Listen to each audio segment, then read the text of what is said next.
The Dr. Julius Erving of the Philadelphia 76ers and Boston's Larry Bird squared off against each other. Game 4 in the Eastern Conference Finals. The scene Friday night, the Spectrum in Philadelphia. The Doctor's been averaging almost 28 points a game in this series, and Friday night he was superb, scoring 30 points with this lean-in against Larry Bird. The one thing you have to do against the Doctors, deny him the drive to the right as he makes a move here on Larry Bird and takes it inside. Bill Fitch, well, he summed up the series this way. He says, we've run into a buzzsaw. But the Boston Celtics aren't dead yet. Dave Cowens hooks one up, and look at the effort by M.L. Carr. Carr coming in late in the game. Ended up with 15 points, 2 of the points coming here. Philadelphia, the Sixers, as Boston was guilty of 25 turnovers in the game Friday night. He kicks it out to Bobby Jones, and he scores 2 of his 14 points. And the Doctor said, a fast break has been the difference. Bobby Jones was magnificent in the fourth quarter. He's able to shoot from outside also as he takes Cedric Maxwell outside with him and pops one in. And the final, Philadelphia 102-90. They lead this series 3-1, and today, Game 5 from a sellout crowd in the Boston Garden.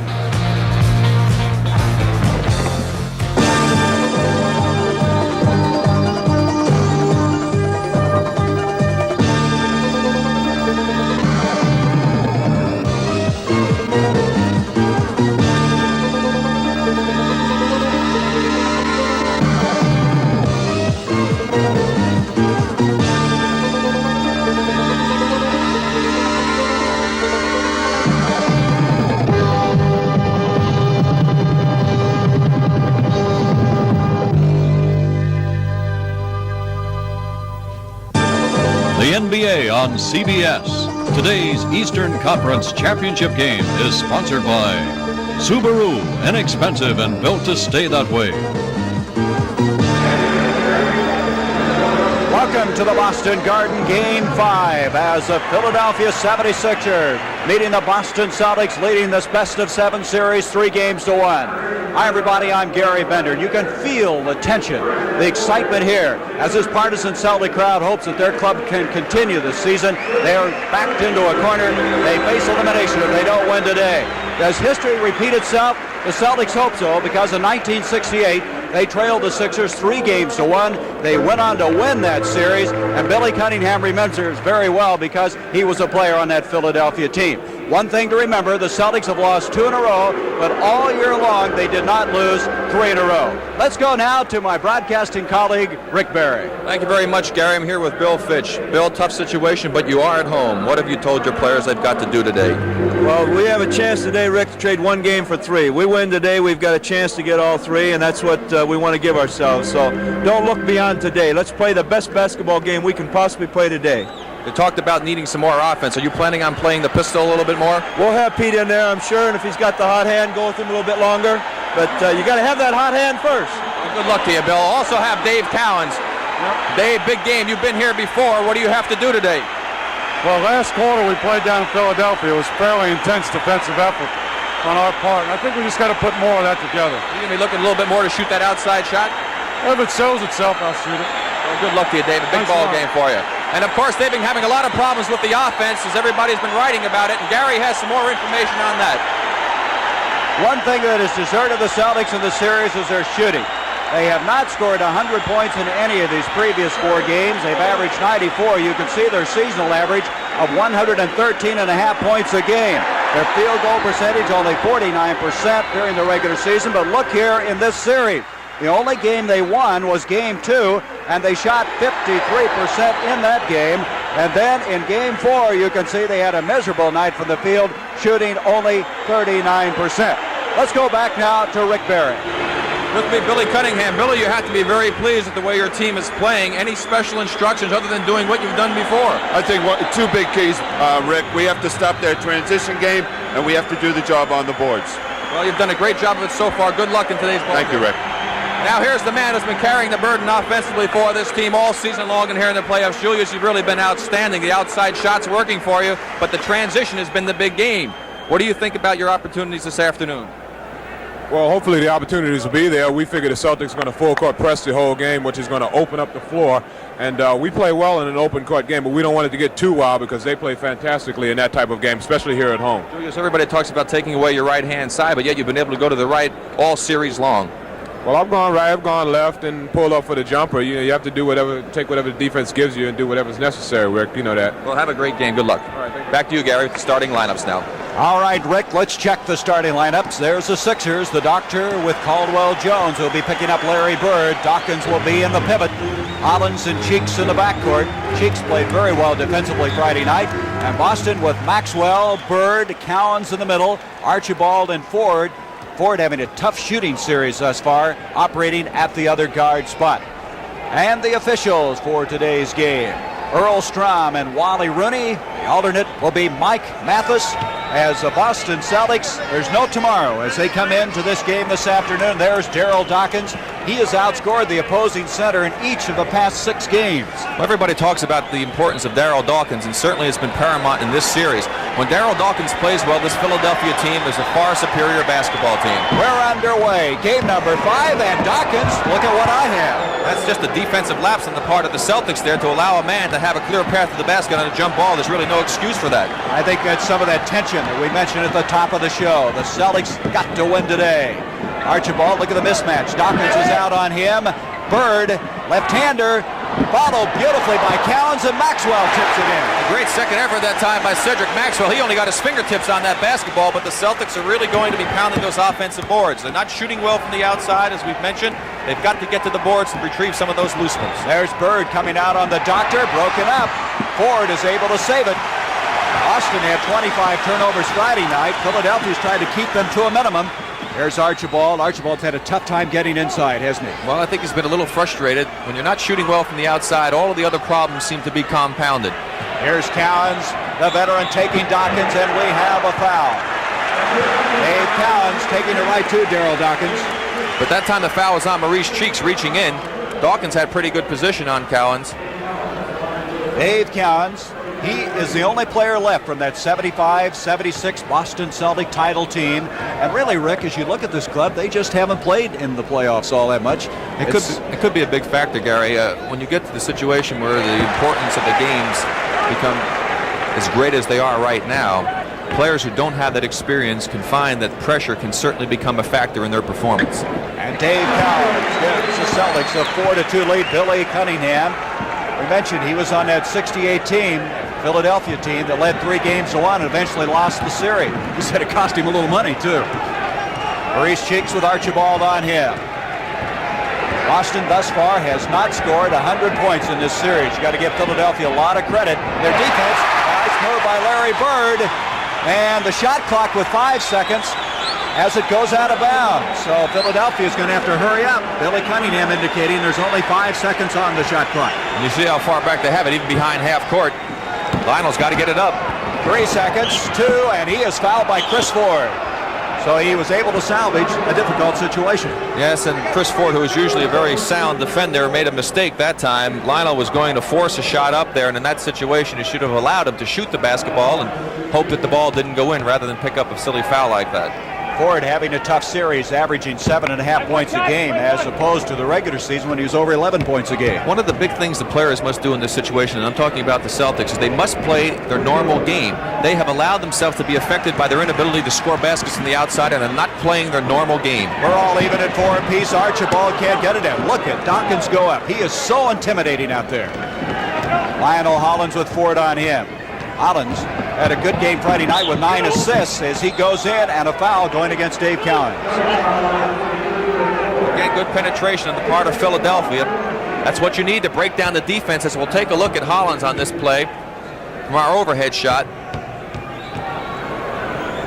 You see him handling the ball well, a little crossover dribble through the legs, and we ran a little too slow. You didn't get a chance to see it, but the Boston defense was not as alert as it should have been. He was able to get all the way to the basket. Normally, a man should step out and stop the penetration all the way to the hole.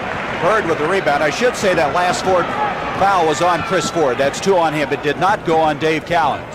5-4. Philadelphia at the lead, denying the ball to Maxwell, and that's that story. They've had to try to get it inside and can't. And you notice that they dropped completely off of Archibald. They left him alone. His man Cheeks was about 6 feet off, and they were able to zone up in the middle. Dave Cowens from the corner. That is something that they really need. They need to get the Philadelphia defense to come out and play them honest. They have not done that in the last couple of ball games. Here's Cheeks, and he has been called for charging. Maurice Cheeks with his first foul, and that's that transition game. Philadelphia wants to get down to the other end. We'll see the play here. Now watch the left arm on Cheeks. Right there, he pushed off. He couldn't see it all that well, but it was a good call by Earl Strom. Cheeks extremely fast, getting down to the other end. Here's Archibald. Again, we have a mismatch. As you see, Dawkins out to Ford. Maxwell, and a pushing off foul inside. They're trying as best they can to get inside with that basketball. Yes, and that'll work very effectively for you if you also distribute the offense with something coming from the outside as well. Doctor with his first foul of the game. Archibald, Hollins is on him in a hurry. Hollins picked up for that #1 draft pick. This is a three-pointer by Ford. That did not help his confidence. Lionel Hollins, a man who in 1977 played on that World Championship Portland team. You noticed that Chris Ford had to think twice about that, Gary. He wasn't in his rhythm, was it? Here's Caldwell Jones. That's something that Caldwell does so well, is that lean-in hook of his. Especially when he's that distance from the basket. Occasionally he tries a little bit too far out, and that's when he's usually unsuccessful. 7-6, Archibald, he's in trouble, and he's 3 seconds in the lane, and that's going to give it back to Philadelphia. Now Tiny has been doing that far too often. He's taking the ball in too deep, getting himself into situations where he has a lot of problems passing the ball. In that situation, he got caught in the 3-second lane. He's trying to force things too much. It's interesting, isn't it, what the playoffs happen to people, what it does to them after playing so well in the regular season. Whole new ball game out here. There's Dawkins. Now it's playing him as tough as you can play him. Hollins with 4 seconds on the shot clock. 3, and he's been fouled by Ford again. That's twice with seconds to go on the shot clock. He's gotten the foul from Ford. And Chris Ford is upset about that one. It looked as though Lionel may have jumped into him just a little bit on that play. That's 3 fouls quickly now on Ford. Lionel Hollins will go to the line, and Chris Ford both times tried to force the issue, and he came away on the short end. M.L. Carr now getting ready to come in for the Boston Celtics. Now we should mention about M.L. Carr. He had a mirror fall off of a locker in Philadelphia, cutting a gash of about 4 inches that required 14 stitches on his shoulder. Well, I saw it before the game. It's not a very pleasant looking sight. He's got a big pad over it that Ray Melchiori, the trainer for Boston, has put on him, and you can see that when we get a chance to get a shot of it. We should also mention he suffered a slight concussion. You can see where he has the stitches and all the bandages on, and he's going to be a little sore today. 9-6, Philadelphia jumping out to the early advantage. Cowens. They shake Archibald, and again he might have had the shot and takes it inside, and he's fouled. Well, Tiny saw an opening to the basket that time, and he thought he could get all the way to the hole, so he didn't take the shot. We'll see there was the opening. Dawkins just a hair late getting over, but he was making the attempt, Gary, and that's the big thing about the Philadelphia defense. They're playing far superior team defense than I've ever seen them play. Well, I can't remember the last time I've seen a Philadelphia team play this tough defensively. Well, when you hold Boston an average of 94 points after averaging 113 and a half, that shows you something. That is the 14th foul against Philadelphia, the first on Double D, Darryl Dawkins. And Archibald makes it a 9-8 ball game in favor of the Sixers, and this is full court pressure that the doctor told you about in the pregame. They've handled it very well, haven't they? They really have. Billy's prepared them totally for it. They set up in a particular formation that they want, and they seem to break it down each and every time. There's Dawkins. Boy, Cowens is really sticking tight to him, isn't he? 8 seconds on the shot clock. Hollins tries to take it in. Maxwell with the rebound. It was good help that time by Larry Bird from the weak side, coming over to shut off that play from Maurice Cheeks, and he had to take the jumper and missed it. Maxwell's been a fast starter in this series, then only to kind of disappear late in the games. And 21 points in the first game. Here's Carr. Beautiful pass to Cowens. Boy, he really has great body control after colliding with Lionel Hollins on the play. 10-9, the Boston Celtics by 1, and the veteran Dave Cowens already has 6 points in this game. He may just take over. Celtics. They need somebody to do it. Caldwell Jones, Maxwell, they're really picking him up tough defensively. Maurice Cheeks with 7 seconds on the shot clock. Dawkins, look at what I have. Opportunistic in that play. Here's Hollins with Carr. Carr picking up the foul. He got him on the hand. It's 3 times now that Lionel Hollins is going to the free throw line, shooting a jump shot. And if there's one thing that a coach dreads, hates to see happen, it's seeing a man being fouled in the act of shooting. Well, they've been in shot clock trouble all of those times, and each time they've come away at the free throw line. You're really bailing them out. You have to make them beat you with the shot. You can't put them on the line because it's too easy an opportunity. 10-10 our score at the 7:34 mark of this first period. The Celtics trailing 3 games to 1. They've lost the last 2. They have never lost 3 in a row this season. They want to avoid that today and send it back to Philadelphia on Wednesday night. Archibald using a Cowan's pick wide open. That's what they need. That was Darryl Dawkins' fault that time. He has jumped out before on those screens. That time he stayed right with Cowens and allowed Archibald to get open, and he hit the shot. We'll be going to Game 4, the second half of our doubleheader from Seattle. After this one, Lionel Hollins takes Carr inside. He walked with the basketball. Carr precipitating that turnover. Now we'll watch the last play here. Here's Cowens handing off. Now watch Archibald come back. See Dawkins, he stays. Cheeks gets caught behind the screen. 2 points. That had to give Tiny a little confidence, too. So the turnover gives it to the Celtics with a 1-point lead, but all of a sudden, here comes Philadelphia again. Cheeks. Boy, Cheeks and Hollins can execute that fast break. ML Carr at the other end. You can see how many red shirts are back, though, Rick. They've got him back. Here's Maxwell, though. He takes advantage of it. Well, both teams doing well in the transition that time. Philadelphia having the steal ignited. Boston taking it out of the basket and getting it down the court. That was very heads-up play on their part. 14-13, the Celtics. The Celtics losing Game 1 here in the Boston Garden. Only their 7th loss all year here in the Garden. Erving hits the deck. Bird and Cowens on Dawkins. And Dawkins rejected it. It'll be Boston's basketball. Great effort by Darryl Dawkins. I mean, he was totally committed to go after Bird. We'll see the play right here. Doctor falls down. Now Bird takes the play. We have a fine pass coming up by Bird here. He surveys the situation, looking at the ball a little bit there. There's Dawkins, right back over, blocks the shot, knocked out of bounds by Cheeks. Tremendous defensive effort by Darryl Dawkins. So, with 6:20 to go in this first quarter, we have a timeout. The Boston Celtics lead it by 1.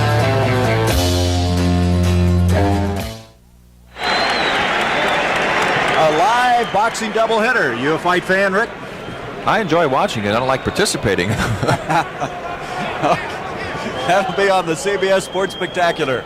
Looking at the shooting percentages, Boston shooting 55% in the early going. That certainly is a vast improvement of what they've done in the past. And as you pointed out earlier in the show, the only game they've won, they shot over 50%.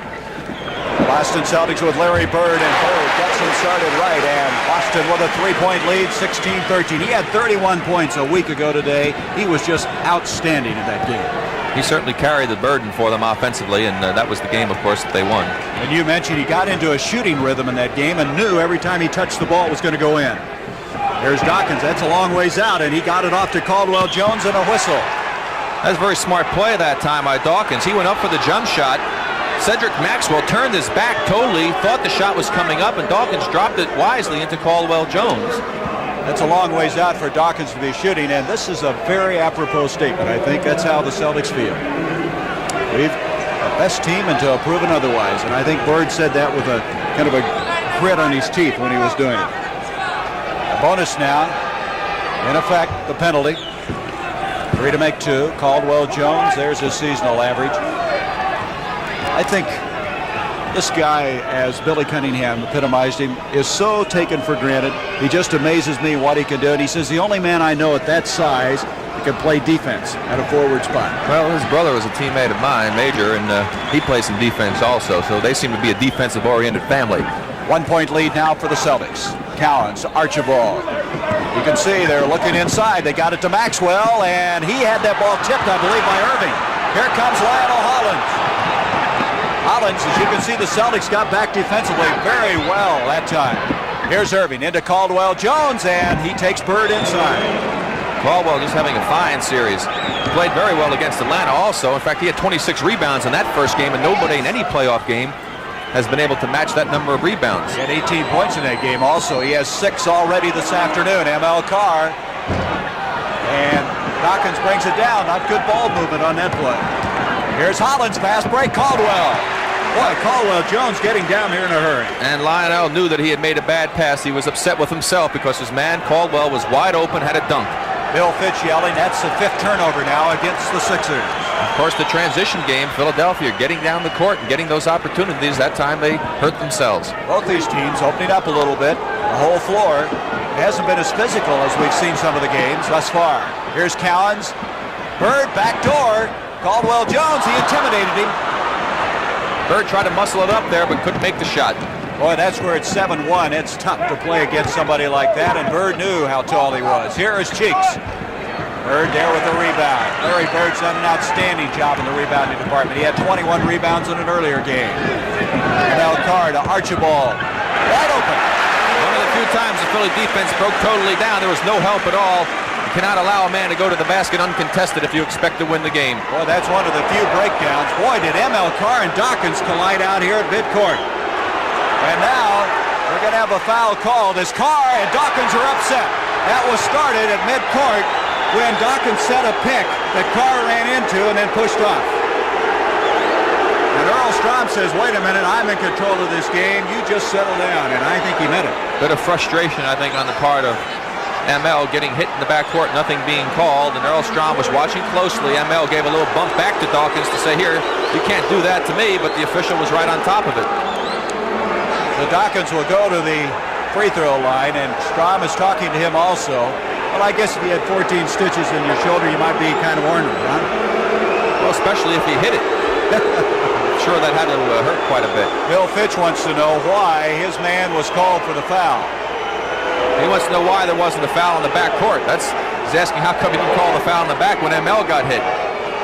Boy, you could hear that collision. You know, we're talking about that live boxing doubleheader. I heard a smack out here at center court. Well, in that situation, the defensive man was not around, Dawkins' defensive man, and he was not able to warn ML of the screen coming up, and that could be really dangerous when you're running into 260 pounds. Now we'll see the play here. Here's Dawkins setting a good pick right there. Boom, crashes right into him.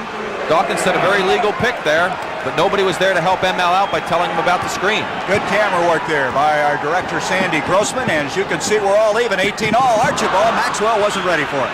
Well, it was also a situation where Tiny was forcing a little bit, taking it into the big guys and getting caught up in the air. No place to throw the ball. 3 turnovers now against the Boston Celtics. Inside, 4 minutes to go in this first period. The first of 2 on the NBA coverage, as we'll be going to that Los Angeles-Seattle game after this one. Here's Lionel Hollins.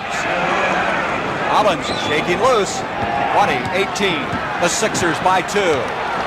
Archibald now will wait for Cowens to assume his position in the keystone. And now here is Maxwell inside on Erving, rejected by the doctor. What a play by Erving. Cowens to pump one. Lionel Hollins comes away with it, or he did have it, and Archibald has it. Good second and third efforts, and we're going to have an elbowing foul on Archibald. He reached in with that elbow as he was driving. See if we can pick it up a little bit, because here it comes. All right, now here's Cowens to the miss. Look at the battle underneath on the board. Cedric able to get a finger out of Hollins, loses control. Good hustle by Maxwell. They knock it loose. Archibald will pick it up. Now he takes it to the hole, to the big guy, throws off his right arm, picks up the foul for the offensive foul against Archibald. Sixers by 2. Erving wide open. Boy, the doctor moves off the ball well, doesn't he? Tiny Archibald's fault on that one. His man Bibby set a screen on Larry Bird, and he didn't switch it, and the doc was wide open. Archibald to reset it. The crowd here very unhappy. This is the 19th straight sellout here in the Boston Garden. Archibald, he has Henry Bibby inside, and we're going to have a foul on Bibby, and he does not like that call at all, and he just got a technical. Bibby had a tee also assessed. Billy Cunningham didn't like it either. He was up off the bench. Earl Strom is not about to take anything from the players out here, trying to establish control early.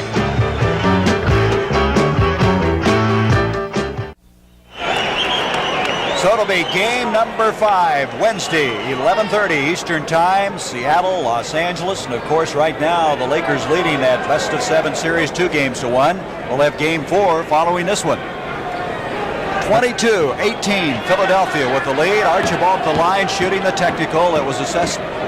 Henry Bibby just before that timeout. Talked to Tiny before the ball game, and he said that he was going to put up 20 shots tonight, that he's going to look to shoot the basketball. However, he's better take those open opportunities that he had on the offensive foul that he got. He had a shot about 8 feet from the hole. He lost his man. He should have pulled up instead of taking it to the big guy all the time. Archibald, for this series, is about a point below average-wise that his season scoring average was. And Archibald now continuing to shoot at the free throw line, and he can make it a one-point game. Bibby with the foul and then the technical as the tempers flared once again. And you can imagine how tense this game is going to be as it continues to unfold. And the press again by Boston. This is what Billy C. was concerned about, but again the Sixers handle it very well. The doctor with Bird on him. Actually, Erving hasn't handled the ball all that much, has he? No, he really hasn't been a factor here, but he will be around. Yes, sir. There's Hollins. Beautiful reverse by Lionel Hollins. It certainly was. He shot that with the right hand, and he's a left-handed player, so it shows you his versatility. He has 11 points already, so he has picked up the scoring lead here for the Sixers in this first quarter of play with 2:17 to go in it. Archibald tried to get to Cowens. Like Bibby had a hand up. See how Dawkins comes out on him. 2 seconds on the shot clock, and he got it away. Somebody should have come out and attacked Dave a little bit when he came off that screen, and with the shot clock going down, he would have had to force up a very difficult shot. Instead, he got it into his hook range. Good timing by the veteran. Bibby with Archibald on him.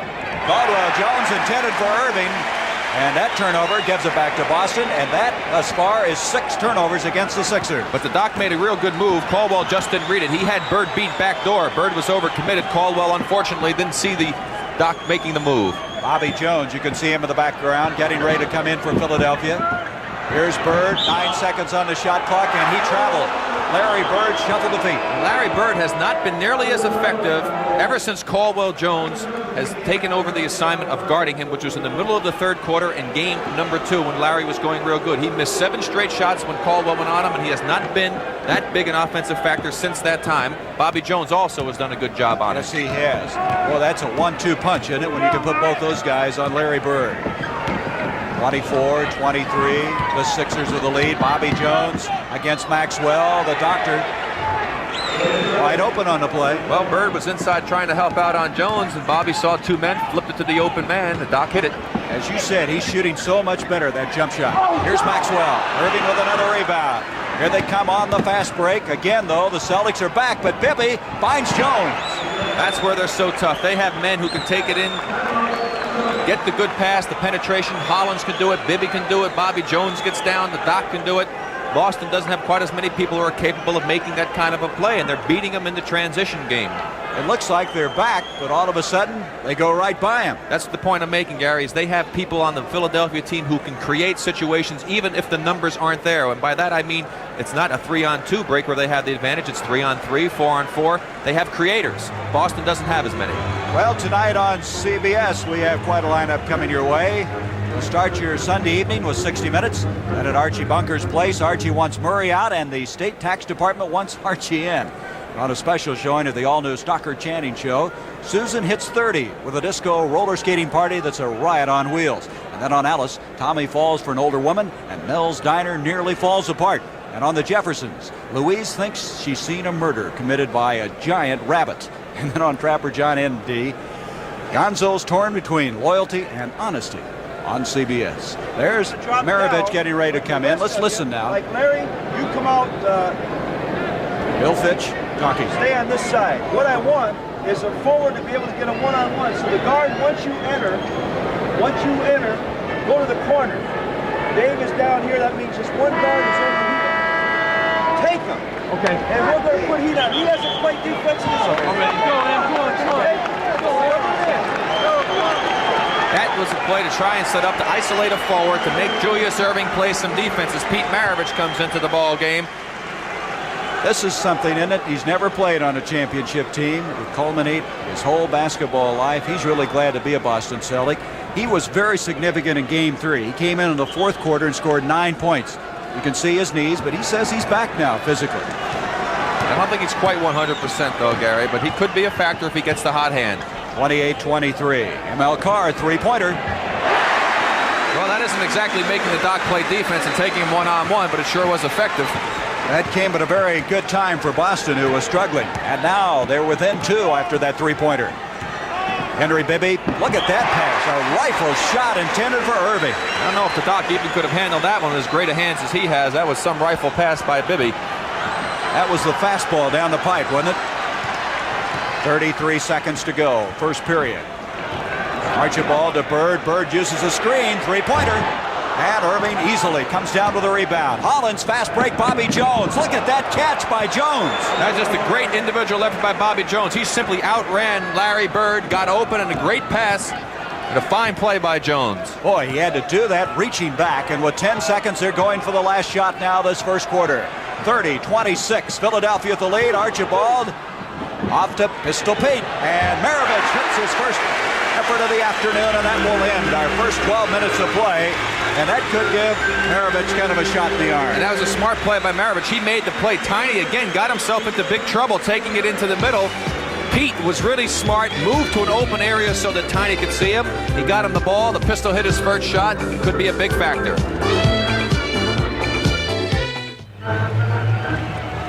Gary Bender with Rick Barry. And Rick, shooting percentages for Philadelphia is 67%. But again, as you put it, how can you miss some stuff shots like they've been shooting? Well, that's exactly right. Philadelphia has not had to shoot many shots from the outside, and numerous occasions we pointed out earlier when Hollins was shooting jumpers, they were fouling them. They don't count as attempted shots, so they get some points on the free throw line, and they've gotten a lot of transition opportunities where they've gotten dunks or in close shots, so that's why their percentage is so far superior to Boston's. You see Gerald Henderson is checked in at guard along with Maravich. Bird, boy, what a pass off the counts. He had eyes in the back of his head. And here comes Caldwell Jones at 7-1. Look how he can move. Thrown away, though. Bibby can't handle it. That was a bad pass by Caldwell. Big guy like that should try and get it to the little man as quickly as possible and fill the lane and get to the board. We should mention Henderson was also hit by that mirror that fell off of the locker in the dressing room in Philadelphia. But he's all right. He said he's a little sore in the one shoulder. Larry Bird. Bird starts heating up, and it changes the complexion. 30 all. Larry Bird thus far, a total of 4 points. Erving out to Bibby. Here's Henderson, super quick out of Virginia Commonwealth, a real find this year. Hollins making things happen. Erving is fouled by Dave Cowens. Dave knew that he was beaten on that play with Julius going for the offensive rebound, and he gave him what Lou Carnesecca, former coach of mine, the great coach of St. John's, calls the subway push. Now we'll watch the pass there by Hollins. Doc goes up. He'll miss this shot. Now watch Cowens right there. Well, he cut it off. He gave him the pass back to live action. Just a little love touch. And there is a loose ball foul. Earl Strom indicating this foul is going to go against Carr. That'll be 3 on him. So Carr and Ford now have 3 fouls each. 11:04 to go, second period. Erving posting up in low. All over when Doc gets it that close to the basket. He's got such great jumping ability. 32-30, 2-point lead by the Sixers. Henderson trying to get Maravich inside, off to ML Carr. Carr playing with the 3 personals, and he was tripped by Erving. A foul, unintentionally. Julius tripped him up, and he picks up the personal foul. So the Celtics will inbounds it. He wasn't too happy about the call either, as you can see. You're right. That's his second personal. Here's Henderson. Both Ford and Archibald out of there now, and Henderson, same thing happened to him. Bibby commits this foul. Yeah, that's one of those things that the officials will make that call all the time against the man who does the tripping, but Henry Bibby didn't do anything on purpose. His foot was actually planted on the floor. Henderson stepped on his foot and tripped over it. That's the second foul on Bibby. Henderson going to the line. Gerald Henderson, a rookie at 6'2", averaged a little over 6 points a game. His main asset is quickness. But Philadelphia can match that. Henry Bibby and Maurice Cheeks, they have some quickness also to go with it. And then, of course, the other guards, Hollins is very quick also, a lot quicker than the pistol, so they do have a distinct advantage in that matchup. A 1-point game. Philadelphia trying to close out this best-of-7 series. They don't want to return home on Wednesday night. Here's Bobby Jones, Bird on him. Henry Bibby. Bibby had 17 points in game 1. Broken up. Bird comes away with it. Good defense that time by Boston. ML Carr. Maravich, he wants a shot. And he's going to get one. Rebound by the Doctor. Bibby on the break. He runs into Maravich. The basket will count and a foul on Pistol Pete. Exactly what Bill Fitch was talking about to me. He's going to call Pete Maravich over to talk to him right now as we play again. Here's the break. Doc with the ball, pitches it out to the wing. Pete tries to get over. You can see that the man was committed, Bibby. Pete was over there a little bit late. He picks up the foul, but Fitch is going to talk to Pete. He was worried about his shot selection. That was not a good shot on Pete's part. He said they've been burned by it. This time they were burned again.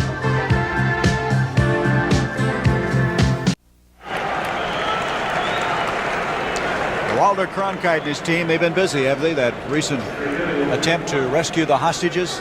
Certainly have, and I'll tell you one thing, it's hard for me to even envision CBS News without Walter Cronkite. It's kind of like us doing games without our producer, Bob Stenner. Well, there's a fair analogy there. 35. Actually, pretty lousy one, actually. 35-31, Philadelphia with the lead. A while ago, you were mentioning the shot selection not good as Carr fouled by Steve Mix, who just checked in for the Sixers. A good move that time by ML. Getting back to that shot selection, what you have a tendency to do sometimes when things aren't working well for you offensively is to try to indiscriminately fire up every opportunity that you get. What you must force yourself to do is to have even more discipline than before. Try to continue to do what has been so successful throughout the course of the regular season for you and get into your offense and get the shots off of the flow of the offense and try not to force things. The Boston Celtics are not doing that all that well. ML Carr now with 4 points in the game. Rebound by Bobby Jones. Bird, by the way, thus far has put the ball up 5 times, hitting only 2. He has had a hand in his face almost every time. Bibby, here's Mix. The Jones, good ball movement that time. A foul on Maravich. Boy, did they swing that ball around in a hurry. They certainly did, and that's what coaches try to prevent the team from doing. At least they want their team to do it, is prevent swinging of the basketball. Here's the play again. There's the reverse. Bobby Jones got a back pick. Pete a little bit late. His man set the screen. He didn't switch out in time. Bobby Jones had the front position. Good pass in by Mix and a chance for a 3-point play, which he makes. 2 fouls now on Maravich. 7 points for Bobby Jones, and it's 38-32 after that 3-point play. Cowens off to Larry Bird. Jones picking him up, respecting that 3-point area. Henderson, look at the quickness he has. That's what we were talking about. That time, the defensive breakdown by Philly. Neither Bobby Jones nor Steve Mix left their respective men to help out on the drive. That's why he was able to go all the way to the basket. And Bibby has run over Henderson, but Henderson is guilty of the foul. He can't believe it. Nor can Bill Fitch. A penalty now in as, let's look at it again. Now we see the play. Now watch him right there. He gets in front. Bibby gives a little left shoulder. He certainly, the signal that Earlstrom gave is that Henderson grabbed. Henderson did not grab, and if that was his call, then it was a bad one. Bill Fitch, first year as the coach of the Celtics, his team with the best record in the regular season to play, and the team with the second best record opposing them here, the Philadelphia 76ers. It's still a 4-point game. 9 minutes to go till halftime. Cowens. Larry Bird trying to hustle the boards. Carr comes away with it. Bird really doing some tough inside work on the board. Maravich. Bird again. Great effort. Cowens tips it. Think the Celtics wanted that one, Gary? Larry Bird, he's just going in the trenches right now. They're really digging down. They're battling for everything that they've got. They know that they have to win to stay alive. 38-36. Cowens. Look at the defense by Dave Cowens. Let's go back to that other play. There's Bird. Had great time. He didn't get real high, but his timing was absolutely perfect. Misses the left hand, and the ball just does roll off the rim. Otherwise, it could have been offensive goaltending by Cowens. We have a timeout. Dave Cowens with 10 points in the game and a fine defensive effort. 2-point lead for Philadelphia.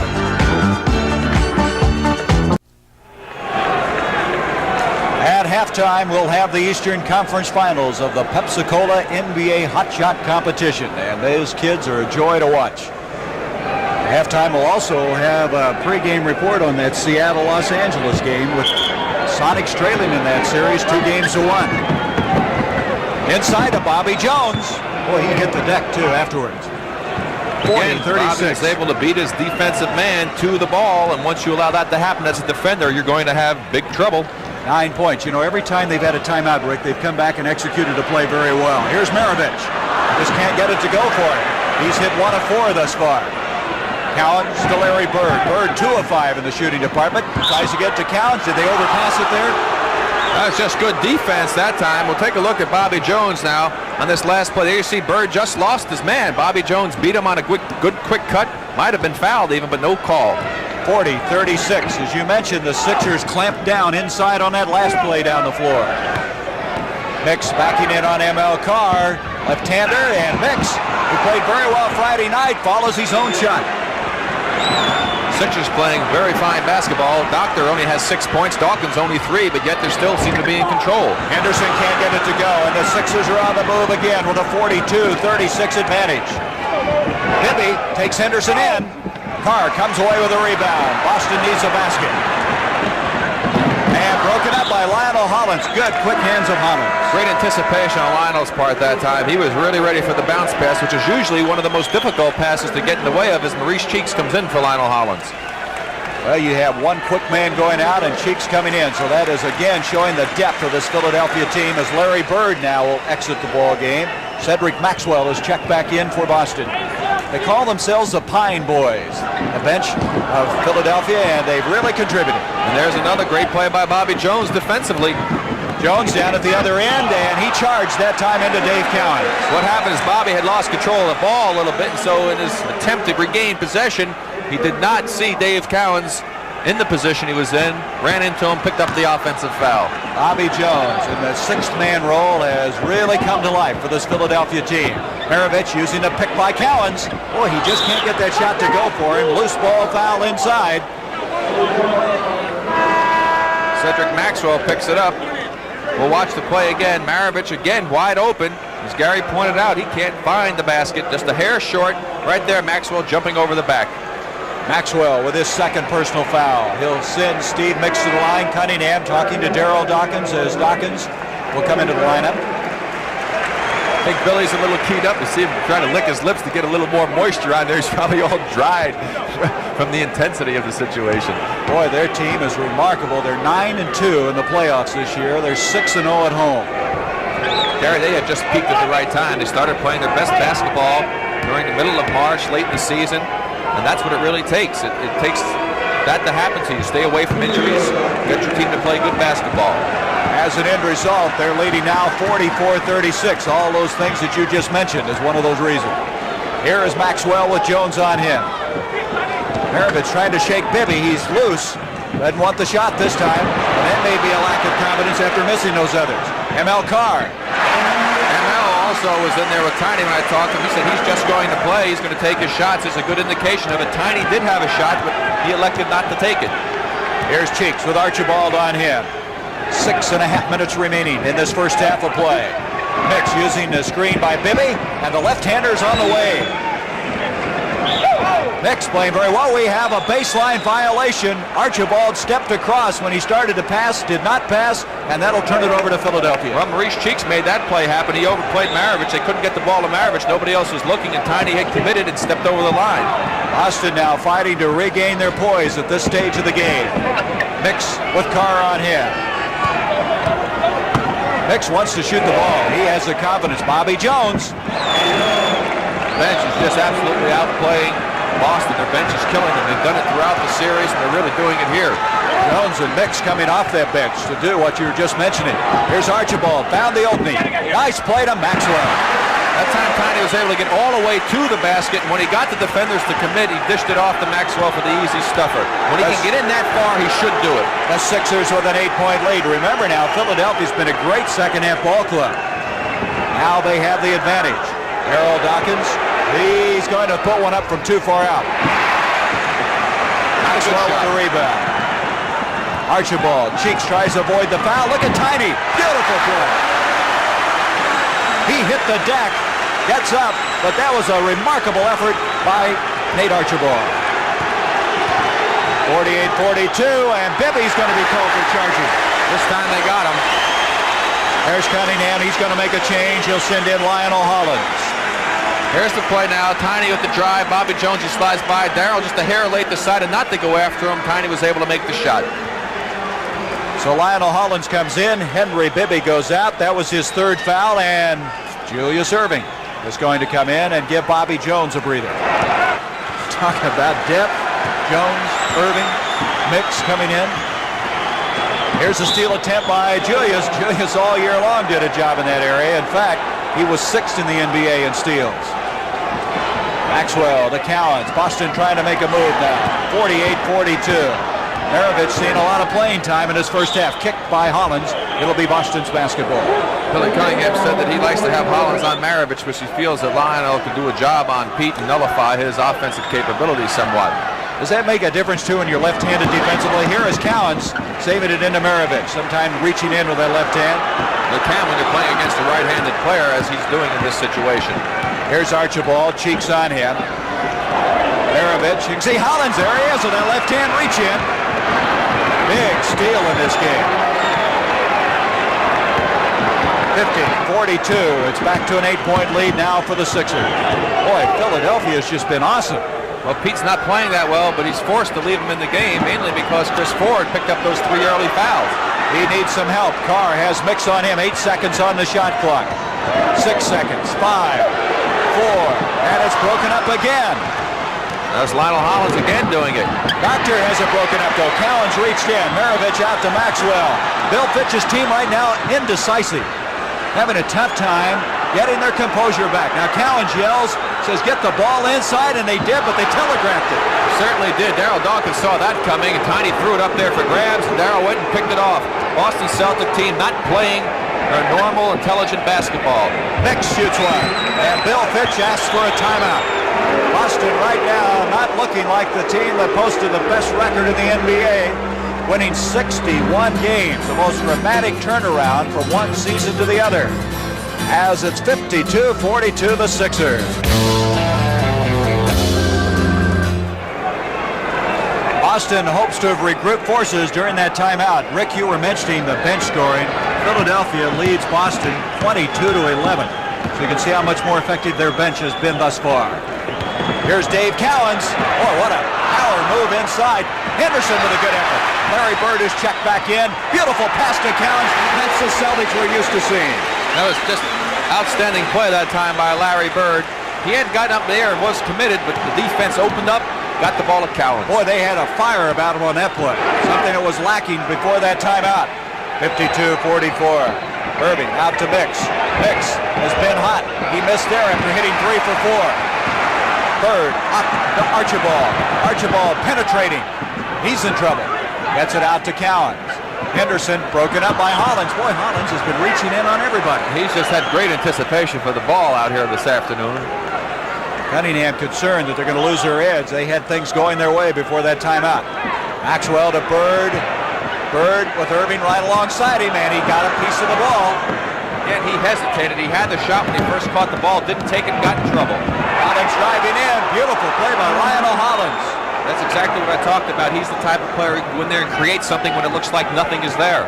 And so it's back to a 10-point lead for Philadelphia. Archibald with Maurice Cheeks on him, working the screen by Cowens. Give and go, and Cowens walked with the basketball. A lot of turnovers in this game by Boston, 12 to be exact, but a lot of them have been walking violations, not throwing the ball away. Caldwell Jones now checks in for Philadelphia. Gets it off to Cheeks, having a lot of trouble. Fans thinking he may have palmed the basketball there. Off to Erving. Erving on the turnaround. Maxwell with the rebound. Boston needs to cut within 10. That'll be off of Hollins and a foul on Lionel Hollins. Here's the play again. Henderson looks like he's going to the inside. Makes the quick cut back to the outside. Hollins with great anticipation, but he wasn't able to get forward and make the steal. If he had been able to get his momentum going forward, he could have picked that ball clean. He's a real fine defensive player. That's the first foul on Hollins. Remarkable for as active as he has been defensively. Larry Bird looking for the three-pointer. Dawkins out to get him. Cowens on the mismatch. He got it. Beautiful left-hand hook. I guess it really isn't a mismatch when you got Caldwell Jones who can fall back into the hole and play defense. 54-46, 2 minutes to go in this first half. And we're going to have a blocking foul against Philadelphia. Caldwell Jones picking it up. And so Boston now, down by 8, could cut it to 6 as we come inside 2 minutes in this first half. And you can hear this crowd of 15,350. They want to keep this series going. Maxwell, beautiful play. He has a chance for a three-point play. That basket will count. That's 3 3 fouls on Julius Erving also. It's amazing this Boston team, as we want to play again, come in here. Maxwell's got the ball, pump fake. The Doc completely out of position.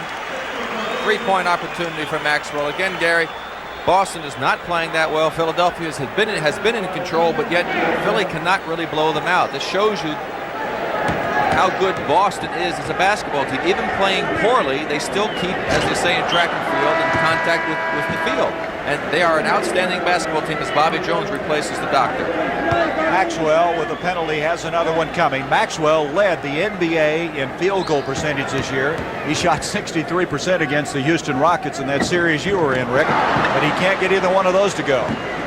So he misses the chance for a 3-point play. 54-48. Boston would like to get just a little closer before they go into that intermission. Lionel Hollins. Rebound to Henderson. Henderson seen a lot of game action.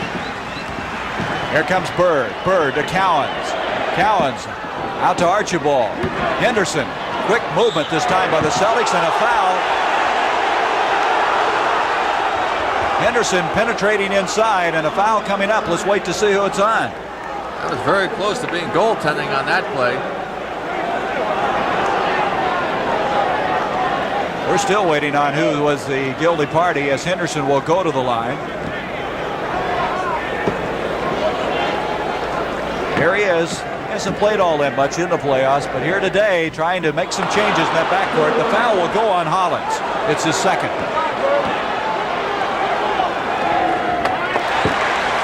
In that first period, Boston hit 7 of 7 for the free throw line. Have a little difficulty right now.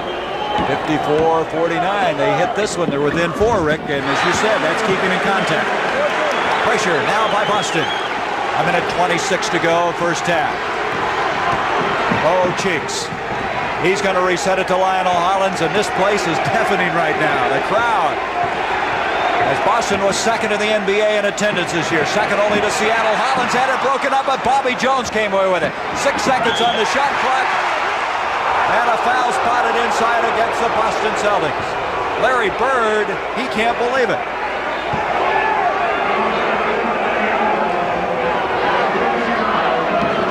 Here's the play again. Bobby Jones gets it back out to Hollins. He drives in.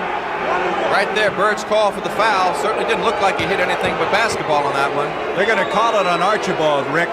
It was Bird that went through the disbelief, but it was Archibald who made the body contact. Lionel Hollins at the line. He missed both of them. That shows you how tense this game is right now. Both teams having trouble at the free throw line. Archibald now with a chance to cut it to 2. Up to Henderson. They left him alone. Rejected by Caldwell Jones. Goaltending. And it's a 2-point game. One of those situations that you see happen so often. 2 defenders have a man trapped. All of a sudden, one guy runs off to go back to his man, but turns out that they leave an opening for the offensive player to get a good shot. So after trailing by 10 points, Boston is within 2. 47 seconds to go in the first half. Daryl Dawkins takes Cowens inside, and Cowens with the foul. Dave Cowens now with 2 personal fouls. There's a great pass coming up here by Lionel Hollins. He goes, sees the man open, hits the bounce pass inside. Dawkins takes that one dribble, which isn't always necessary, and in this situation it didn't hurt him all that much, but so many players have a tendency to do that, and for those youngsters listening, that's one habit you should try to eliminate from your game, is the one bounce syndrome. A penalty and 3 to make 2. 55-52. See Fitch in the background saying, let's get the ball out on the break if we can. Have another free throw coming, and again, both teams really struggling right now at the free throw line.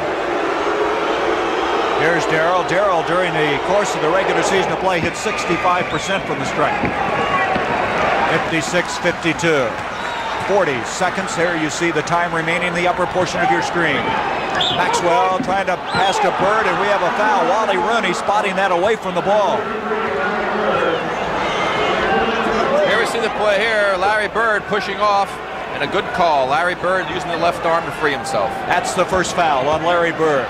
Now with 30 seconds remaining in the first half. A 4-point lead for the Sixers. Archibald trying to stay with Mo Cheeks. 10 seconds on the shot clock. Caldwell Jones. Cheeks comes away with it. They're getting the multiple opportunities. Hollins looks up at the scoreboard, and he sees they can go for the last shot of the first half. Very smart play in that situation. cheeks. Bobby Jones, good ball movement. And it's back to a 6-point lead now for the Philadelphia 76ers. And so the Celtics have climbed back into this game, trailing by 10 points. They lost their poise there at about the midway point of the second quarter. They've regained it now. They have reestablished contact in this game. I don't need to tell you they're very much in the picture as they try to avoid the elimination, being eliminated from this best-of-7 series. They would like to continue it in the Spectrum Wednesday night. As right now, Philadelphia with that 58-52 lead, trying to win their second game in this series in the Boston Garden after losing all 3 regular season games by 19, 19, and 21 points. We're going to be back halftime in a moment.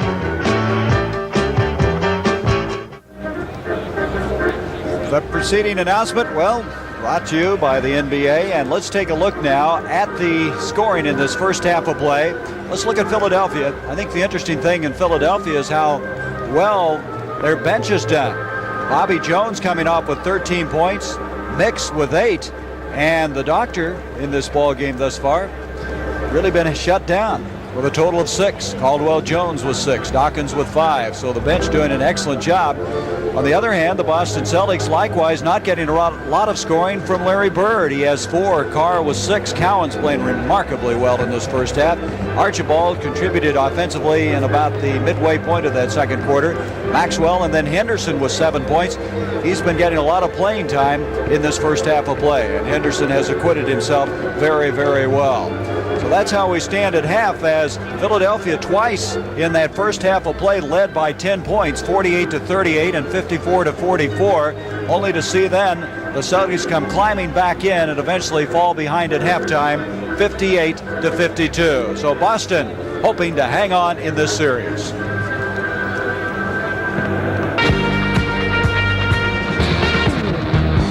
The NBA on CBS is sponsored by Lowenbrau. When it's time for the taste of a truly great beer, let it be Lowenbrau. Napa and your local Napa Auto Parts store. When the name is Napa, the standard is quality.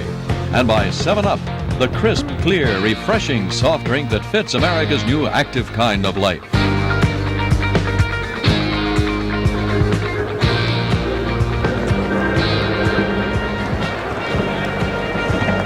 All right, let's join Rick Barry. He's on the sidelines. Thank you very much, Gary. With me, Larry Bird. Larry, you really weren't able to get involved in the offense that much in the first half. Any special plans for the second half?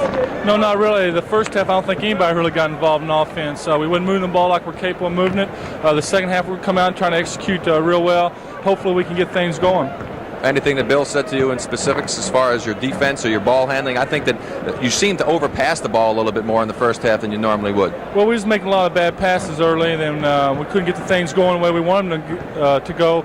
But he said a lot to us at halftime to get our momentum, maybe help us get our momentum going, and players play harder. But, you know, if we don't play hard now, it's all over. Well, you got a lot of work. Get out there and warm up. Thanks, Larry. Back to you, Gary. That's exactly right. If they don't do it now, it's all over. As far as turnovers in this game, Boston with 13, Philadelphia with 14, and Larry Bird with 4 points, the Doctor with 6 points, and both these men, of course, have carried the lead offensively. Let's go now to Rick Barry. He's with Billy Cunningham. Billy, you have to feel pretty good. Dawkins and Erving really weren't much of a factor in the first half offensively, but the defense was outstanding. Yes, Rick, and the big key was what we got. The contribution from our bench really came off and gave us a great lift. Bobby Jones and Steve Misk especially. I want to know what you said to Lionel Hollins. I mean, he's playing like a man possessed out there. He's doing everything. Oh, we hope he keeps going in the second half. Well, good luck to you, Billy. Back to you, Gary. As far as rebounds are concerned in this game, Philadelphia leading Boston by only 20-19. Philly with 5 offensive rebounds, 15 defensively. Boston with 8 on offense, 11 defensively. And so the Boston Celtics with either a half remaining in their season or moving on to the 6th game Wednesday night in the Spectrum. You're looking at Doug Collins in that blue suit, who is out. Of course, he's had all kinds of injury problems, and that's where Lionel Hollins has been so important to this team, is when Collins went out, Hollins just picked up. I couldn't believe it when I read in the newspaper during the season that the Sixers had picked up Lionel Hollins from Portland. That was a very, very big acquisition for them, and you can see out here this afternoon why Lionel Hollins has been such an important cog in the Philadelphia success story. Well, let's look at the stats more in detail. Field goal percentage, Boston up a little bit, especially from Friday night, but look at 76er shooting. Doesn't do much good when you improve your own field goal percentage and allow the other team to shoot 58%. Rebounds, as I mentioned, there's only one difference there as we're underway now, third quarter. Again, just by the statistics, it's the shooting, the inability of the Celtics to outshoot the 76ers. Archibald and Ford, Maxwell, Cowens, and Bird, the starting five for Bill Fitch. Rebound by Daryl Dawkins. Dawkins, Erving, Caldwell Jones, Lionel Hollins, and Maurice Cheeks. Same five players for each respective team that opened the ball game. Boston twice down by 10 points in that first half. Here's Dawkins. Cowens coming out on him. The doctor with only 6 points in that first half. He had 22 points in the second half of the game earlier this year when he had 6. Remember that? Never count the doctor out. He's such an explosive player. There's Dave Cowens trying another one, so he's 1 for 2 now as we start this third quarter. That's where Dave Cowens is so tough as a center coming down as a trailer. He pulls up to shoot that opportunity outside shot. Not many centers are capable of doing that. He has 16 points, leading the Boston Celtics.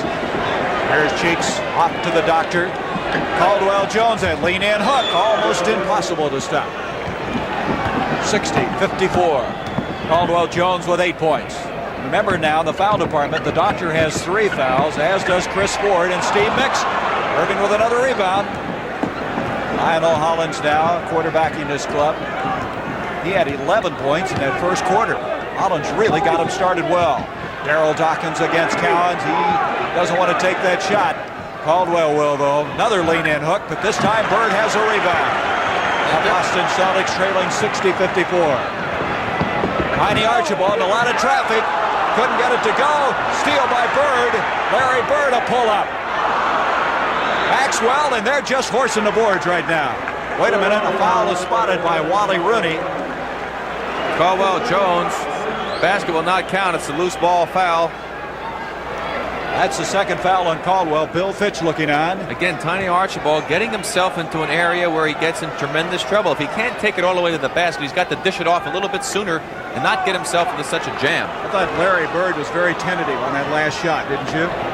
Here's a guy that can shoot with anyone, and right now not in that rhythm. Good defense that time by Caldwell Jones. Cowens tipped out by Erving, but to the wrong side. Boston getting multiple shots, and it pays off. No, Bird again. They just can't get the ball to go down for him. And it's going to be off of Philadelphia. Well, they're giving it a shot, aren't they? They just can't get that ball to go down the hole right now. Very frustrating for an offensive performer like Bird to not have those easy shots go down. Larry was very fortunate he didn't have a foul called on him because he pushed off to get that extra opportunity. The Boston Celtics with 13 World Championship flags. And if they're going to get number 14, they're going to have to move here today to stay alive in this series. We're mentioning Larry Bird shooting. Rick Barry, he's hit 2 of 11 in this game. There's Cowens on the move. Cowens is putting the ball up, but he's only hit 1, and there's a steal by Maxwell. Cedric Maxwell, Bird. There he got one. He was shooting 18% from the field before that shot. One thing about the Celtics, the offense not working all that well for them right now, but they're hanging tough defensively, and that's what's keeping them in the basketball game. Really had the quick hands in the backcourt in this early going to the third quarter with 9:15 remaining in it. 60-56, the Sixers of the lead. Into Dawkins, pushing off on Bird, and he puts it in. Boy, he leaned in on Larry Bird that time. 62-56. Archibald to Ford. Ford hasn't handled the ball that much. Off to Dave Cowens. 13 seconds on the shot clock. Larry Bird, Caldwell Jones staying with him. Look at that defense by Caldwell Jones. He traveled with the ball. Let's watch the last play where Bird was under the basket on the switch off. Here's the Doc. Good screen by Dawkins. Cowens wisely jumps out. Bird allowed Dawkins to get the front position on him. A man that strong and that close. 2 points almost all the time. That's a losing battle on that kind of a meeting.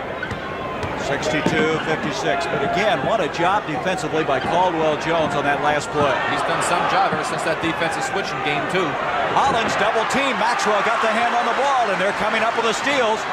Maxwell takes Caldwell Jones in, and Jones commits the foul, and Maxwell is on the ground. He'll be all right. He challenged Caldwell Jones on that play.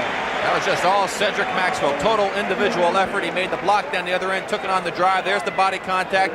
He had the body contact before the left arm was going into motion, so the foul went against Caldwell Jones. That's 3 on Jones, 3 on Erving, 3 on Bibby. Ford and Carr have 3 fouls for the Boston Celtics.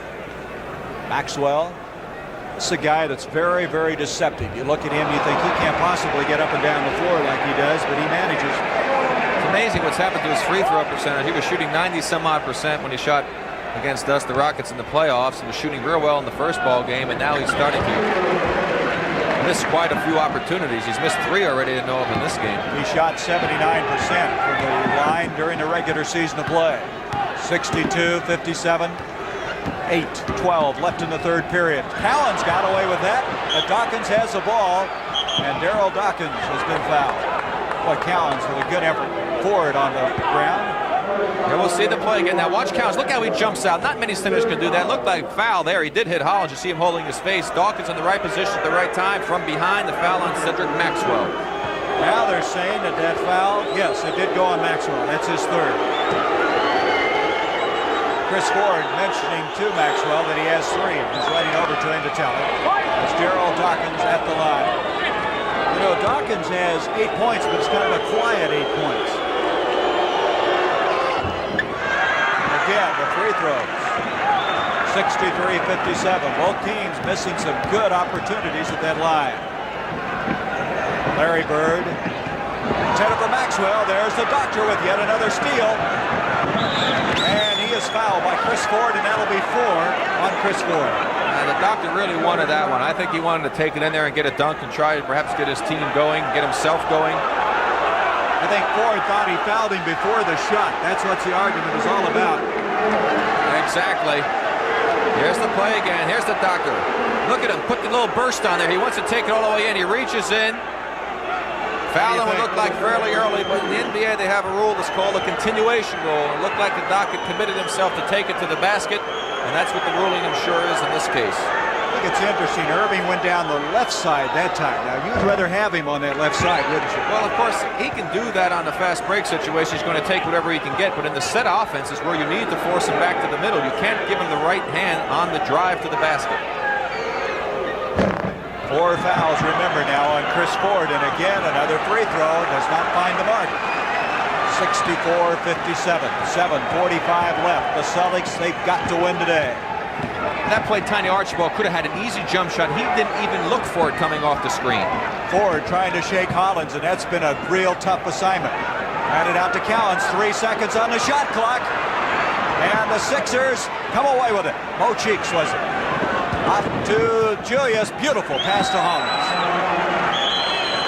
And Bill Fitch asks for a timeout as his team still not putting all the pieces together. Again, they're trying to force the ball, try to overpass. They have to take the shots in the flow of the offense. I pointed out that Archibald did not take the shot. This time it cost him on the forced pass by Cowens. A viewing habit in our home, Walter Cronkite. You can associate every big news story with him. He's kind of grown up, expecting him to tell us what's happening. We have a 66-57 game. The Sixers are the lead, 7 minutes remaining, third quarter. Dave Cowens, as Bill Fitch had called a timeout, trying to get his troops back together, 6 seconds on the shot clock. Dave Cowens, he has 18 points, and he has been the offensive leader for this Boston team this afternoon. Dave realizes somebody has got to pick up his team, and he's doing his best to try to do it. I think it's remarkable. The Celtics are very much in this picture when Bird has scored only 6 points. Here's Cheeks. Archibald on him. Dawkins trying to bring Cowens away from the hole. Hollins, Ford on him with 1 second on the shot clock. Good defense by Ford that time. As Bowser sounded just about the time that ball was underway, Archibald loses it. Now watch the doctor. Let's see if he challenges Cowens. Nope. He thinks better of it. Off to Cheeks. Broken up by Bird. That would have been an interesting confrontation if he had taken that in against Dave Cowens. All right, well, there's the interesting situation. The Doc hasn't really gotten involved in this game offensively, and as a result, he didn't try to take that. I'm sure he'd been doing well. He would have tried to do something with that play. That's an interesting point. Here's Lionel Hollins inside. Boy, he made things happen there. Lionel Jones. He's been very instrumental in the success of Philadelphia so far in this ball game, probably more than any one player on the team so far. Caldwell Jones, CJ with 10 points. He's probably been the biggest surprise all afternoon. Lionel Hollins. Cowens open again. Cowens with 20 points. This veteran, he doesn't want his title aspirations ended here this afternoon. He's been there before. He wants to go back. Jones, Maxwell, we have a charging foul. No. Nate Archibald guilty of the foul. Archibald decked on the play, and that will be his third personal. There's the play again now. Watch Lionel Hollins go to make a move. Tiny moved right into him. A good call by the official. During that replay, the Celtics coming up with the steal. Archibald penetrates. And now it's 68-63, and the Celtics are starting to make a move. 5.5 minutes to go in the third period. They trail by 9 here in the third, and now they've cut it back. Hollins to Dawkins. Bird blocks it, but it's going to be a foul on either Bird or Maxwell. Both of them. Maxwell just absolutely grabbed Dawkins on that play. He wasn't about to let him have the big dunk shot to try and get the team pumped up. Bobby Jones now checks in for the Sixers. That, by the way, 4 fouls now on Cedric Maxwell. Here's the big guy, 23 years old, out of Evans High School in Orlando, Florida. Here's his points. He's trying to get into double figures. 70-63, 7-point lead for Philadelphia. Philadelphia 9-2 in the playoffs after sweeping Washington, losing only 1 game to Atlanta, and of course losing 1 thus far to Boston. We have a foul coming up. Archibald decked on the play. The foul is going to go against Caldwell Jones. That will be his 4th personal foul. So the foul situation now, Rick, starting to get serious. Caldwell Jones with 4, Maxwell with 4, Chris Ford with 4. Archibald, cheeks on him. Cowens, Dawkins respecting that little jump shot he is. Archibald trying to shake loose to Larry Bird. Bird, beautiful pass to Ford. That was a fantastic pass by Larry Bird. I just love the way he can see the floor. He knows what's happening as Mix gets prepared to come into the game. I would assume for Caldwell Jones. Red Auerbach said that Larry Bird is the best passing forward he's ever seen, and that really showed it on that last play. Darryl Dawkins with Cowens on him. He's fouled by the big redhead, and Cowens does not like it at all. He is intense, isn't he? Dave only knows one way to play, and that's all out. We'll see the play right here. What a great pass by Bird. Ford on the sideline for easy 2. That's more like the Celtics that we're accustomed to have seen during the regular season and in the first round of the playoffs. They move the ball and they use the whole floor, don't they? There was an example of it. The penalty now in as Dawkins at the line. 71-65.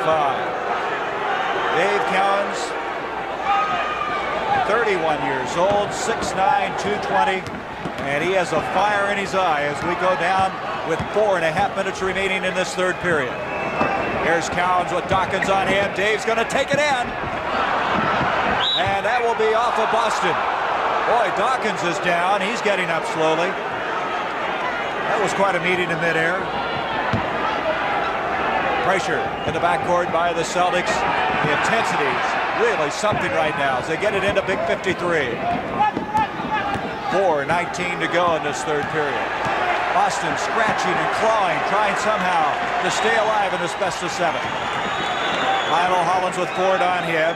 Cheeks, Dawkins, that jumper. He's hit that very well in this series.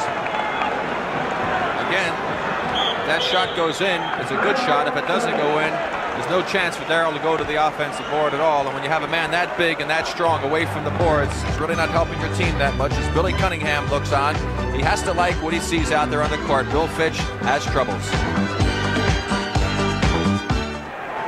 While we were away, Dave Cowens was assessed a technical foul, and you can see Rick Barry, he's in disbelief. Steve Mix hit the technical free throw. Earl Strom was the man that slapped it on him. He was standing over here, and Cowens is upset. He yelled clear across the floor. Now Bill Fitch wants another timeout. Rick Roby has come in to replace Dave Cowens at center. Fitch is clear down at center court. You can see him. There he is. He wants to talk to Earl Strom.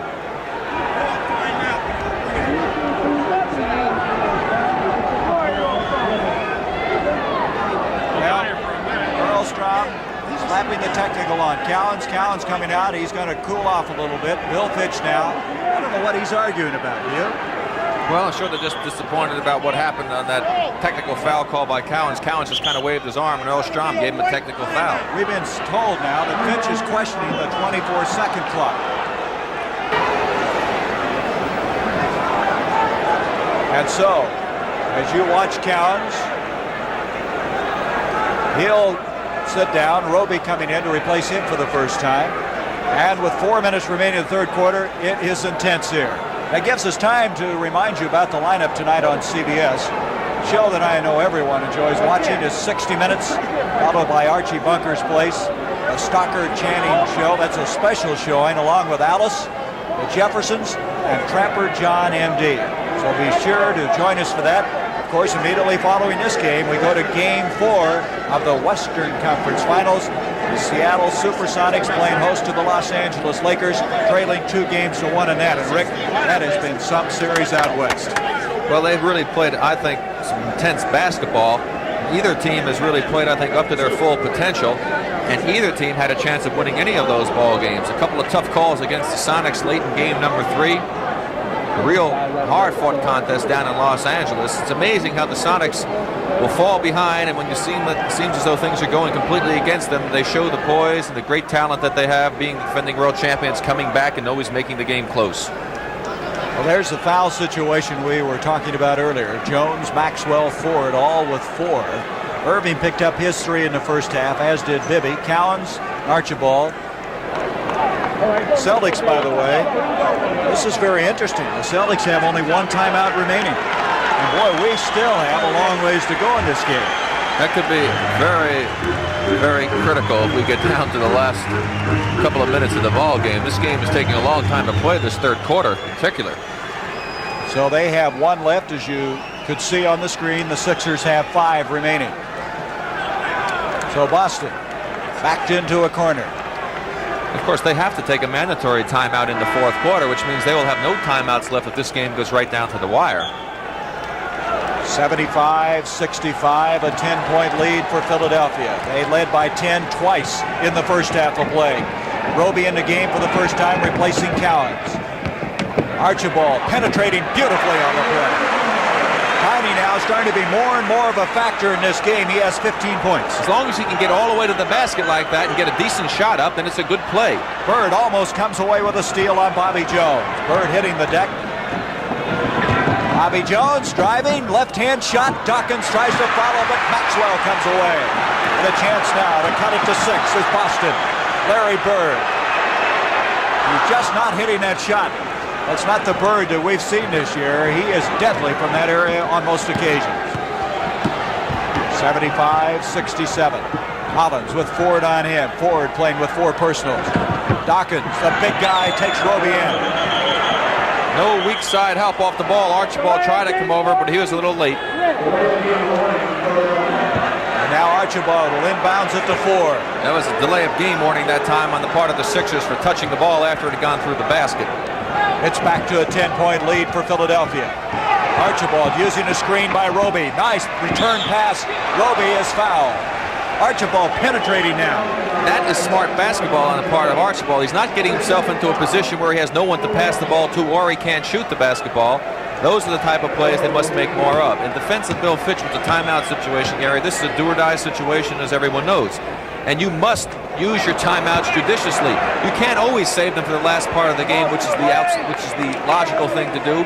He did not like the way the game was going. It was going against the Celtics. He had to try and stop the momentum of Philadelphia. He needed to call timeouts to do that. Roby misses both free throws. That last foul went against Bobby Jones, his second of the game. Lionel Hollins with Ford on him. 2:43 left, third quarter. Hollins, reverse layup. He did that earlier in the first half. Lionel Hollins has been absolutely outstanding in this basketball game. Great individual effort there. Not too much help defensively by the Celtics to allow him to get in that far. Lionel with 19 points. Bird, a fine pass to Archibald. Bird follows. That's Celtic basketball once again.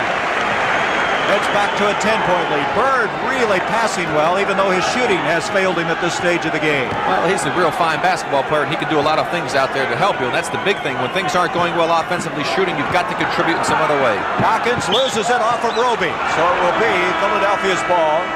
M.L. Carr will be checking in now for the Boston Celtics. Ford will leave. That's why coaches like to have players like Larry Bird. They're not one-dimensional. They can do other things out there. They can help you in so many other ways. Steve Mix backing in on Cedric Maxwell. It's a long ways out for the big fellow. And Bird comes away with it. I imagine Billy C. didn't like that too much. Here's Bird. Oh, he saw the man coming. Bobby Jones hammered him. Bird saw Jones coming and passed on.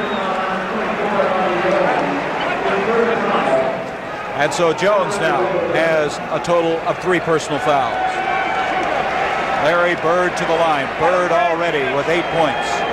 Here's the play. It's wide open. He saw the open man. I don't really think he saw Bobby Jones coming, and Bobby happened to hit him when he made the pass. If he had shot the ball, Bobby might have had a good chance to block that one. Larry, again, the good team player that he is, saw a man in better position and gave the ball up. It's a very good rule to follow if you're a youngster out there. When you see a man in a better position than you are with the ball, he's the man that should have it. Bird now with 9 points. The Doctor with 7. 79-71, full court pressure once again. Inside, 2 minutes to go, third quarter. Archibald staying after Cheeks, off to Mix. Lionel Hollins with 19 points to Bobby Jones, blocked but a foul on Rick Roby. Hollins again with that quick alert pass. Yes, Hollins set the play up. He gave a good head fake to freeze the defense a little, make him think he was going to shoot it. Put it down, got the penetration as we see the 2 coaches looking on. Billy C. going to send in Julius Erving. Boy, you talk about Philadelphia landing on their feet. They wanted to sign Pete Maravich, couldn't, so they ended up with Lionel Hollins. Well, listen, I like Pete. He's an outstanding basketball player, but for the Philadelphia team, Lionel Hollins is a much better player for this particular basketball team than Pete Maravich would have been. Both teams glad to have those respective players. Hollins contributing beyond what I think anyone expected in this series, in this particular game. That's an interesting quote, isn't it? Bobby's a nice guy. You know what Billy C. said? He's saying Pat Williams, the general manager, said the only problem with Bobby Jones is that he sings too loud in church. Just a class individual. Dawkins, by the way, in this third quarter, Rick, has 11 points. He's really contributed. Well, that's the one thing about Philly, Gary, is that they have other people who are doing the job when the doc isn't doing, somebody else does it. Doug Collins sitting next to Billy Cunningham, and Doug's injury, he had tore the cruciate ligaments in his knee. That's why he was out. Earlier had some bone spur problems. He really had one of those years where he's in the hospital a lot. Here's M.L. Carr to Rick Roby. Out to Carr. 5 seconds on the shot clock, and M.L. can't get it to go, and number 6 has the rebound. Hollins. A 10-point lead, and they'd like to take a 12-pointer, and they have, and that's their biggest lead of the game now. 12 points for the 76ers. Archibald with Cheeks on him. Boston, a real tough situation, and Bird mistimed the jump. Off to Erving again. Now let's see if he'll take it in this time. Archibald trying to keep him out of there. The Doctor up off the glass. Here comes Bird. Larry Bird to Archibald. Maxwell, good. Ball movement that time by the Celtics. That was a patented Celtics fast break that time. We haven't seen very many of them. And again, it's a 10-point lead for the Sixers with less than 30 seconds to go in the third quarter. Game number 4 from Seattle to follow this. The Lakers against the Sonics. Bobby Jones on Roby. Mix tries to follow out to Maxwell, and Boston still very much in it. Off to M.L. Carr. Archibald down the middle to Maxwell. Boy, that was a tough shot to miss. Here comes Hollins the other way. 3 seconds, 2 seconds, Mix, and that will end our third quarter of play. Not a smart play, Gary, in the last situation. Boston should have held for the last shot. They gave Philadelphia another chance. They were very lucky that Mix missed the jump shot.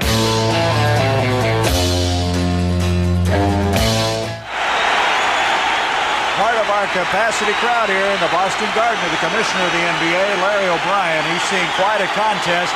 The fans are on their feet applauding as this could be the final quarter of the season for the Boston Celtics, who trail by 10.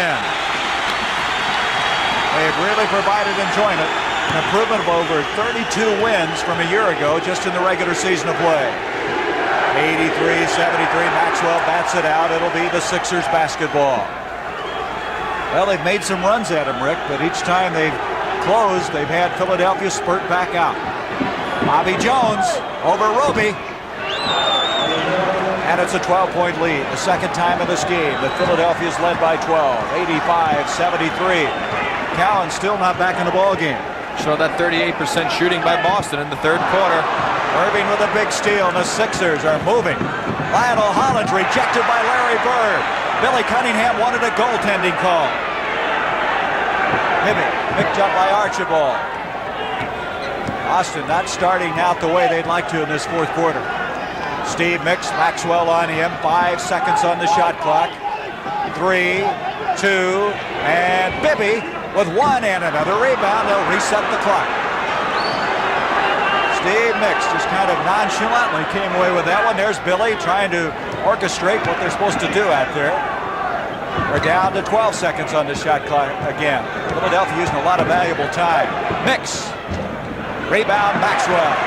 Now the Celtics with a chance to cut it to 10. Larry Bird. And quickly mixes on it. ML Carr. Rebound Maxwell. Maxwell doing yeoman work inside, and he's fouled. There's Red Auerbach. Boy, he's been in these playoff situations before, hasn't he?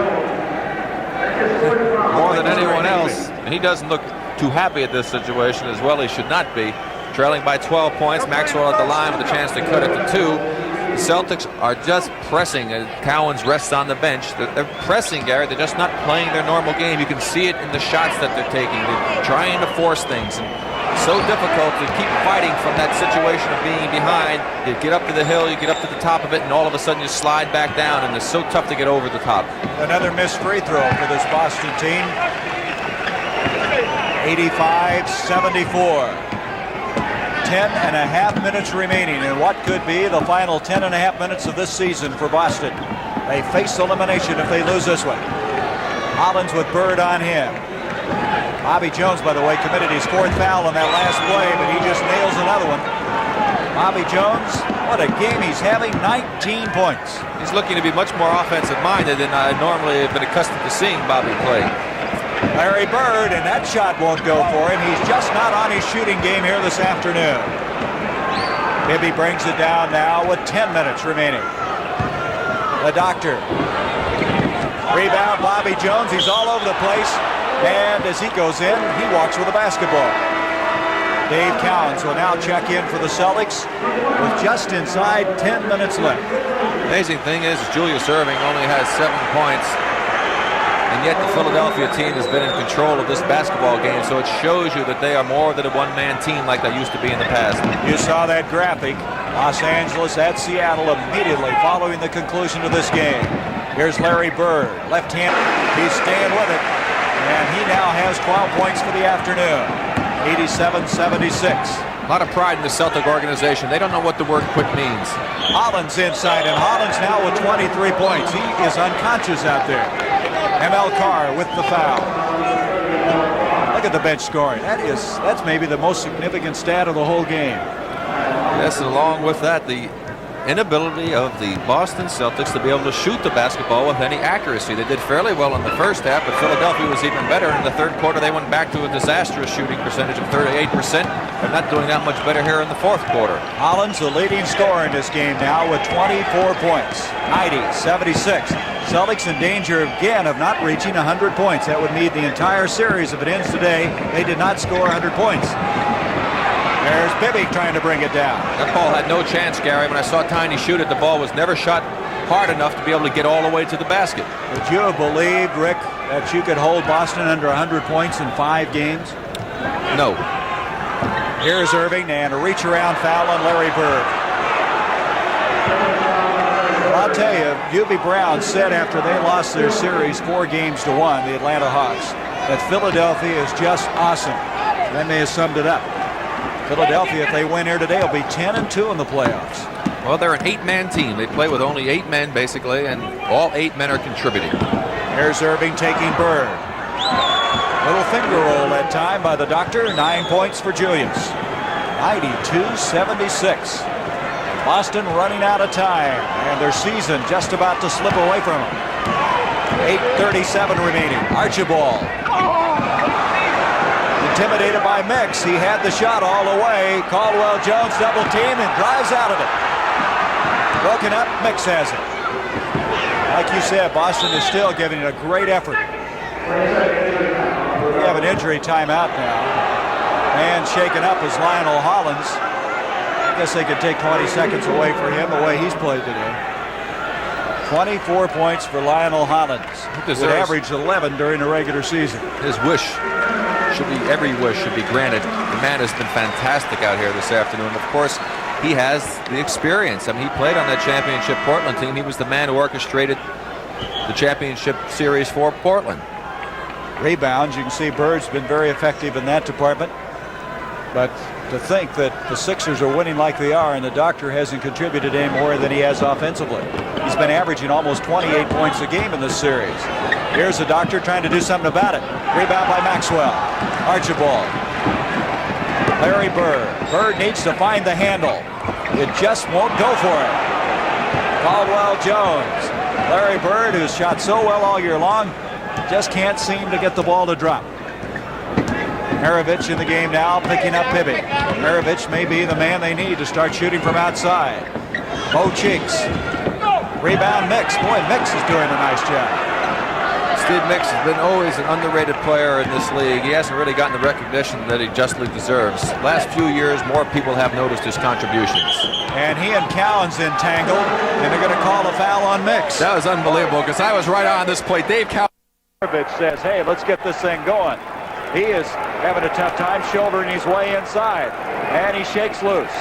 That may be the start. That could be the start of their comeback if Maravich can get the hot hand. 92-78.